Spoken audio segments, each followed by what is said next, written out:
Are alien invaders abducting Earth's citizens? Are we, as some experts claim, simply guinea pigs for some intergalactic science project? Is there any way to know which of us may be the next target of an alien abduction? You may find the answers profoundly disturbing, even frightening, as we explore the most famous abduction stories ever recorded in the UFO Diaries.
Even to the countless thousands who now believe in extraterrestrial life, the reports of alien abductions may still seem incredible. If these stories are true, then our concept of the place our world holds in the universe may have to be radically reappraised.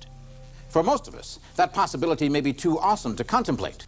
Stories of creatures from outer space that violate our communities, our homes, even our very bodies, are brushed aside by most people as the stuff that comic books are made of. And yet, new abduction reports continue to be made, as they have ever since a dark night in 1961. The first abduction story to ever get any national publicity was the case of Barney and Betty Hill. They were driving home from a vacation trip through the mountains of New Hampshire in September of 1961 when they saw this strange light in the sky that seemed to follow them, and it approached them quite closely. Betty Hill still vividly remembers exactly what happened. Barney decides to get out with the binoculars in an attempt to identify this craft. And he saw some, what looked like a being on board who was looking at him through the window, and he became quite frightened, began to flee. They drove quickly away, and then this object seemed to come down close over the car. They heard a beeping sound. They turned off the main road, seemingly under the control of some unusual force. As they got there, a roadblock of several unusual-looking individuals stopped them, and they got out of the car and followed these strange beings into this space. Well, we can only describe it as a spaceship. According to the Hills, while they were on board, they received a strange physical examination. Betty Hill tells us what happened. They checked our eyes, ears, nose, throat, took samples of our hair, scraping of our skin. And were then released. What seemed like a moment later, they heard a second set of beeping sounds, and they seemed to lose all memory of what had happened during the time between the two sets of beeps. And they just sort of drove on home, knowing that they'd seen a UFO, but not thinking anything else of it. The story the Hills told of their experience seems too bizarre to be believed. Is there any tangible proof of their UFO encounter? After the Hills reported the incident to local authorities, Air Force astronomer Walter Webb was assigned to investigate their story. According to Walter Webb and other researchers who have since investigated the case, Mrs. Hill had no special knowledge of astronomy. Only a remarkable memory. And while Betty was aboard the ship, she was conscious enough to look around and ask questions. And she saw what appeared to be a star map on the wall on the inside of this ship. And she asked who apparently was the leader of the group what it represented. And he says, well, it's our sector of the universe. Well, Betty remembered that, apparently. It was imprinted in her subconscious. And Betty was able to draw a sketch of what she had seen on that star map inside the ship. No one really knew just what it meant, except that a brilliant young woman by the name of Marjorie Fish looked at it and said, I think I can make some sense out of that. And over the course of about 6 years, Marjorie Fish put together what she thought that map that Betty remembered represented.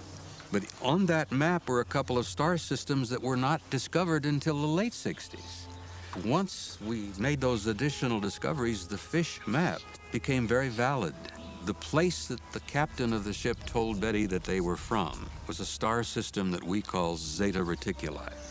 If the drawing she made turned out to be an accurate representation of the arrangement of certain stars, it could constitute proof that the story of her abduction was true. But does this prove that she was shown this by a space traveler from another world? Betty and Barney didn't make it up, because over the years since, that's a tiny part of a vast amount of evidence that these are real events. The emotional involvement, the impact of this experience on both of them indicate to me that this was a real story. Still, it was a bizarre story that didn't get much notice outside the ranks of UFO investigators. Betty and Barney Hill might well have been forgotten. But then, in 1973, newspapers and TV stations from coast to coast exploded with an even more fantastic story: the abduction of Charlie Hickson and Calvin Parker. Like Betty and Barney, Charlie and Calvin were just two average citizens doing average things. They were fishing in Pascagoula, Mississippi on October 11th, 1973, when they heard a noise. They described hazy blue lights that quickly became visible as a dish-shaped object. They said 3 beings that appeared to be robots floated out of the craft toward them. According to both Hickson and Parker, they were then taken inside the UFO. Later, Charlie and Calvin both told terrifying stories of samples of various kinds being drawn, cut, and scraped from different parts of their bodies. Then, abruptly, they were released. Soon the Hickson-Parker abduction was something everybody was talking about. They were national news. The Charlie Hickson-Calvin Parker abduction got worldwide attention and reminded researchers of Betty and Barney Hill's story a decade earlier. A search for real proof was now underway. But does it exist? Is there such a thing as hard evidence? Some have told stories of physical implants. Can these be detected? And what of the psychological impact on abductees? The surprising and often terrifying answers when UFO Diaries returns. Many people claim that while the stories of alleged UFO abductees may sound convincing, there is in fact no real scientific evidence to prove or disprove it. But are there abduction stories for which reliable proof does exist?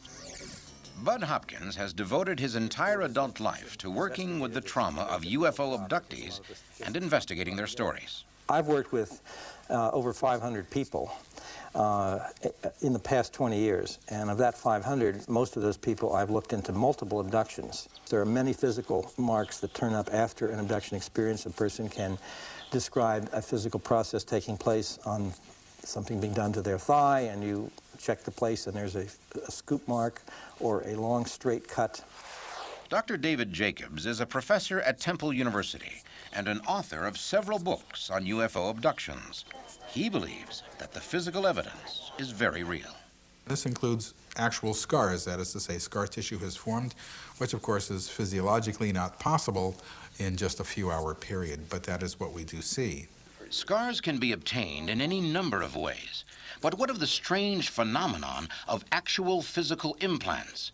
Could this be the hard proof researchers are seeking? I would say probably the majority of abductees have some sort of an implant in them. They describe an instrument that's placed high up their nose. They can hear a kind of crunching sound, feel a crunching sound as this instrument goes up through the cartilage, and it deposits a little sort of ball-like thing way up by their optic nerve or their pituitary gland. This happens in their ears as well. And I could feel my ear being pulled as far from the skull as it could, and an instrument being intruded into my ear. People wake up in the morning, there's blood all over the pillow from their nose or from their ear. A little girl woke up, 9-year-old, his whole family are having these experiences. She was visiting a friend. She woke up in the morning with a memory of a strange face looking at her, and there was a huge long gash down her cheek and around underneath. The emergency room people took 18 stitches in it. The doctor said it was a scalpel cut, and it was of uniform depth, and it was extremely deep. And she has no memory of it. She didn't wake up from it. This is something that happened during the night, together with other memories. There is physical evidence all over the place. Not only that, but people are physically missing from their normal environment. That is to say, they're not there. When they're in an abduction event, their parents are looking for them if they're kids, or their husband or wife is, doesn't know where they are. They're actually missing. Dr. Carla Turner works with dozens of people who claim to have been abducted by UFOs. She believes that some abductees never fully recover from the shock and terror of what happened to them.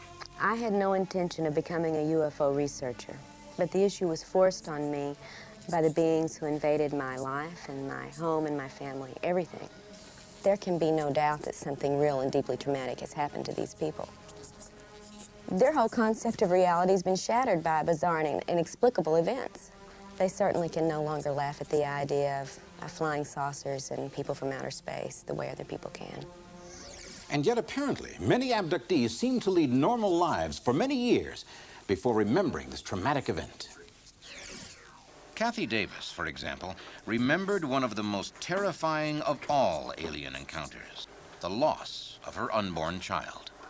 I met Kathy Davis in 1983 when she wrote to me about these marks that turned up on the ground after an odd experience. Hello, Mr. Hopkins. This is Kathy Davis. Can you help me? I can't sleep. I don't know what's the matter with me. So why don't we count backwards from 10? Okay. 10. 10. Well, it was on the ranch.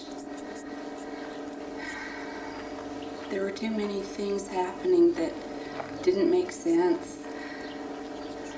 The tool shed door was open, and I know I closed it. But I couldn't see anything in there when I looked.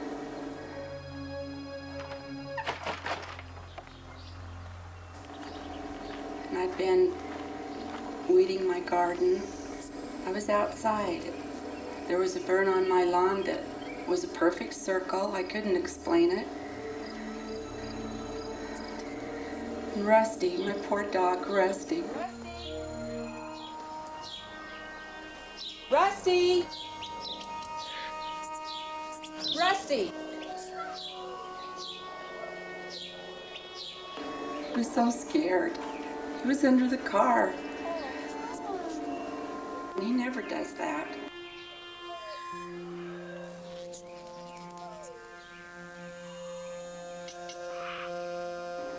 As I was standing on my porch looking around, there was light. A light over me. And they come down and they got me. Somebody got me. And I was there. I was on the table. They hurt me. They hurt me bad. My baby's gone. Did they take my baby? Where is he? This aspect of the Kathy Davis story makes it a truly incredible account. Might there not be some other explanation to the sudden and mysterious end to Kathy Davis's pregnancy? But we've done a lot of tests. Lots of tests, and they've all come back negative, and I'm afraid you're not pregnant. But Kathy had been sure she was pregnant. Could she have been mistaken? Was her abduction experience simply a vivid dream? There is no doubt that the aliens are profoundly interested in human reproduction. The missing fetus aspect of the UFO abduction phenomena is far more widespread than people would like to believe. Kathy Davis's multiple encounters are not that rare either, and apparently this has happened to me too. When we finally got up enough information, we felt comfortable to talk with other family members, and it was several hours long of talking about the whole phenomenon. My former husband glanced over at his wife and he said, "I guess maybe that's what happened when you lost the baby." And I said, "I never lost a baby." And he said, "No, you've got to remember this, that in 1970, while I was on birth control pills, that I had become pregnant, and that a couple of months later I had had a very painful miscarriage. I was in a lot of pain. I was hysterical. I wouldn't let him take me to the doctor. And even after he told me this, I have no conscious memory of this occurring." The problem with the abduction phenomenon is that it begins in infancy and goes through old age, and it does not stop from what we can tell. So everybody who's had abduction experiences oftentimes can look forward to having them again, and that's one of the really unfortunate aspects of this. But even with vivid, reoccurring accounts of alien abduction, isn't it still possible that the supposed victim has somehow imagined the entire event? In terms of hoaxes, outright hoaxes with abductions, I think they're very, very rare. And if that is true, could we believe a similar story if it were verified by other witnesses? There are good eyewitness accounts from credible individuals. There are multiple witness cases. The most astounding tale of abduction was reportedly seen by many people. Would you believe your own eyes if you saw it? How come they're not seen over New York City? Those cases exist. Was there a spacecraft high above a New York City street? What was the purpose of the beam of light, and who saw it happen? Details of this amazing event when UFO Diaries returns. In our quest to learn the truth about the many accounts of alien abductions, we find that many such stories have come out only under hypnosis, and in the minds of many people, this invalidates the stories as reliable evidence. So should we then believe an abduction account that includes important portions that were remembered without hypnosis? And would it add to the credibility of the account if there were independent witnesses as well? And in this particular case, a woman who had been abducted and a number of times earlier had been working with, remembered consciously being paralyzed, seeing a figure at the foot of the bed and so on. When we did hypnotic regression session on it, she remembered having been floated out the window. I came, and then what? What happened next? It filled the room. And I didn't know what to do. I was by myself. You saw the being, and then what? It started coming towards me. And he was reaching out and started touching my face. And then, I don't remember much after that. There's like a white veil in front of my face. And I was all numb. My whole body, I couldn't move. It just felt like I was just hanging there. I remember all these lights. And then I remember I was in a ship. It was huge, and they took me into this room. And they put me on a table. And they started doing all these experiments and stuff on me. And then what?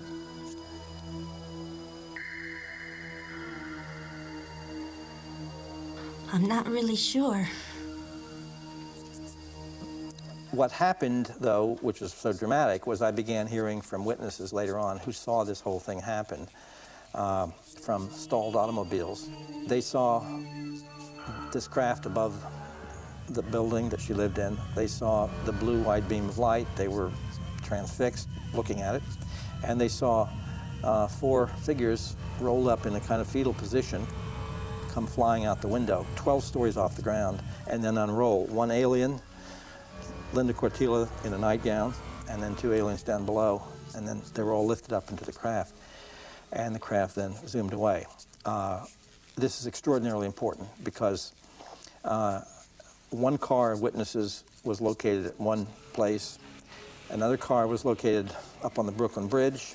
I have 3 other witnesses at other locations in New York City, some very close, who saw aspects of this. There is absolutely no doubt that this took place. If we now assume that UFO abductions really do happen, surely the inevitable question is why?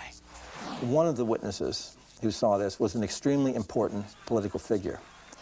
And it was as if they were showing him, this is what we can do. What purpose would it serve for aliens to come to our world and kidnap human beings, then release them again, often with their memory blocked? It would seem that this is an attempt on the part of the UFO phenomenon to have a role in effect, or to let's say, affect world politics. Is there any way to know who is likely to be the next abductee? Are the abductions part of some mysterious, larger mission, or just random acts? Okay, there's no question in my mind that the abductions clearly represent an agenda the aliens have for humankind. Are there any clues that may explain the true mission of extraterrestrials on Earth? We'll find out when UFO Diaries returns. UFO researchers have documented hundreds of reports of UFO abductions. Are there any distinct patterns to these alleged abductions? Or do they seem to be utterly random? Well, it seems to me the range of people who are involved in these experiences is total. It's the entire cross-section of the community. Farmers, working people, military people, housewives, children. And this is a real zinger that a lot of people don't know about, but it involves university professors, and it involves prominent politicians. We see it as being primarily clinical. That is to say, there is a certain agenda that they are fulfilling that uses human beings.